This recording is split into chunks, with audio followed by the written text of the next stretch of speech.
وما أرسلناك إلا رحمة للعالمين. بلغ العلا بكماله كشف الدجى بجماله حسن الجميع في صالح صلوا عليه. بسم اللہ الرحمن الرحیم، الصلاۃ والسلام علی رسولہ الکریم وخاتم النبیین صلی اللہ علیہ وآلہ وسلم.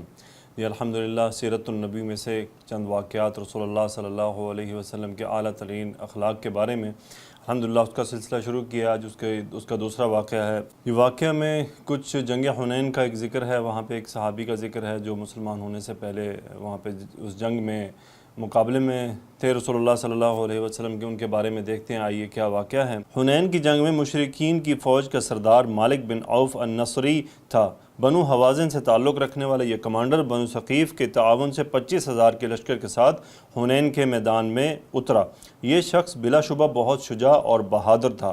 اس کا احترام اس درجہ تھا کہ اس نے جب یہ فیصلہ سنایا کہ پوری قوم اپنے ساتھ اپنے مال مویشی عورتیں اور بچے بھی لے کر میدان جنگ میں آئے تو لوگوں نے اس بات کو تسلیم کر لیا.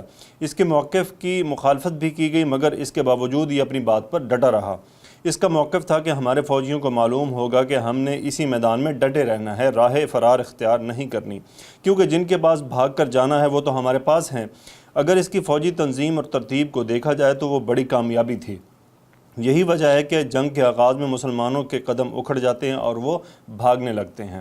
یہ اللہ عز و جل کا خاص فضل و کرم تھا کہ اللہ کے رسول صلی اللہ علیہ وسلم کی شجاعت اور بہادری کی بدولت بھاگتے ہوئے مسلمان لوٹ آئے اور جم کر لڑائی کی، جس میں اللہ عز و جل نے مسلمانوں کو فتح نصیب فرمائی. بنو ثقیف اور بنو حوازن بھاگ اٹھے اور بھاگنے والوں میں اس فوج کے کمانڈر مالک بن عوف بھی تھا.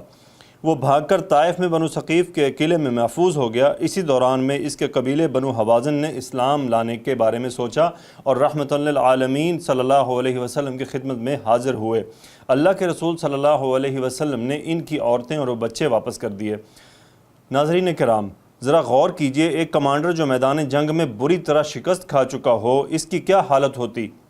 وہ لوگوں کو منہ دکھانے کے قابل نہیں ہوتا. مالک بن عوف کی حالت یہ ہے کہ اپنے قبیلے سے الگ بنو ثقیف کے رحم و کرم پر ہے.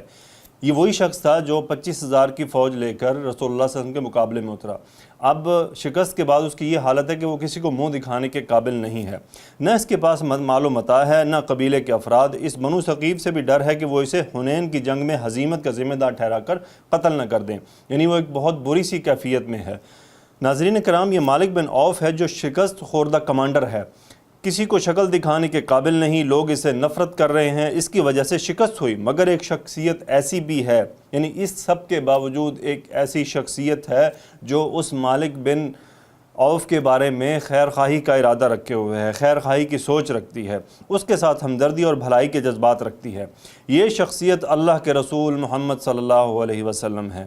آپ نے مالک بن عوف کی قوم کے افراد سے پوچھا، مالک بن عوف کہاں ہے؟ انہوں نے بتایا وہ طائف کے قلعے میں ہے، لوگوں سے چھپتا پھرتا ہے، وہ نہایت خوفزدہ اور اپنے مستقبل سے پریشان ہے.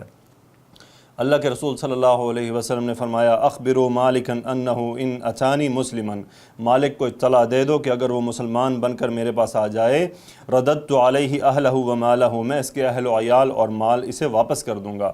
واعطیتہ مئۃ من الابل، اور میں اسے 100 اونٹ بھی دوں گا. ناظرین کرام، کیا کوئی اپنی جان کے دشمن کے ساتھ اس قسم کا سلوک کر سکتا ہے؟ سوچ بھی سکتا ہے کہ ایسا؟ کیا اس فوج کا کمانڈر جس نے حال ہی میں فتح حاصل کی ہو، وہ اپنے دشمن کے بارے میں ایسی مثبت سوچ رکھ سکتا ہے؟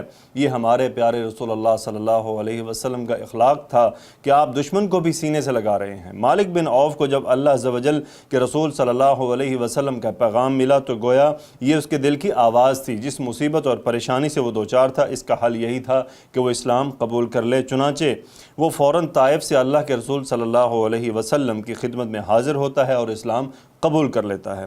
اللہ کے رسول صلی اللہ علیہ وسلم کا اخلاق دیکھیے، آپ نے اس پر کوئی شرط عائد نہیں کی، اسے ملامت کی، نہ برا بھلا کہا، نہ کوئی سوال، نہ کوئی جواب. قربان جائیں رسول اللہ صلی اللہ علیہ وسلم پر۔ ایک آدمی جو آپ کے مقابلے میں 25,000 کی فوج لے کر آ گیا اور وہ آپ کا دشمن تھا، رسول اللہ صلی اللہ علیہ وسلم فاتح تھے، اس کے باوجود جب وہ اسلام لینے آیا تو آپ نے اس سے کسی قسم کا کوئی سوال نہیں کیا، کوئی شرط نہیں رکھی، بلکہ رسول اللہ صلی اللہ علیہ وسلم نے اس کے تصور سے بڑھ کر اس سے اچھا سلوک کیا۔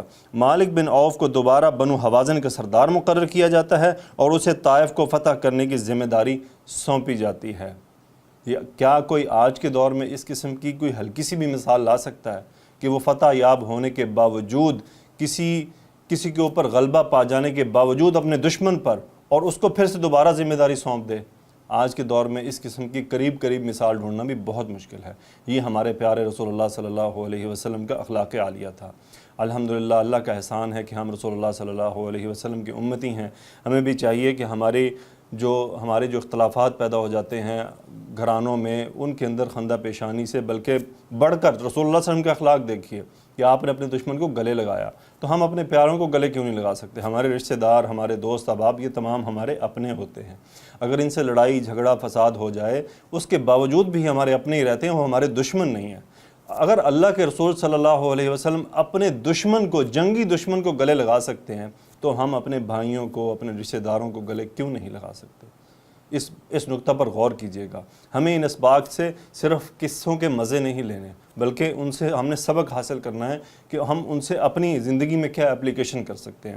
دل بڑا کرنے کی بات ہے، یعنی آپ اگر اس کو ایکسپیریمنٹ کریں گے تو یقین کریں اتنا مزہ اور اتنا سکون آئے گا کہ وہ آپ کو کبھی محسوس نہیں ہوا ہوگا۔ جی الحمدللہ ہم اس سلسلے کو جاری رکھے ہوئے ہیں، انشاءاللہ اگلے واقعے کے ساتھ آپ کے سامنے دوبارہ ہوں گا۔ وآخر دعوانا ان الحمدللہ رب العالمین، الصلاۃ والسلام علی رسولہ الکریم وخاتم النبیین صلی اللہ علیہ وآلہ وسلم۔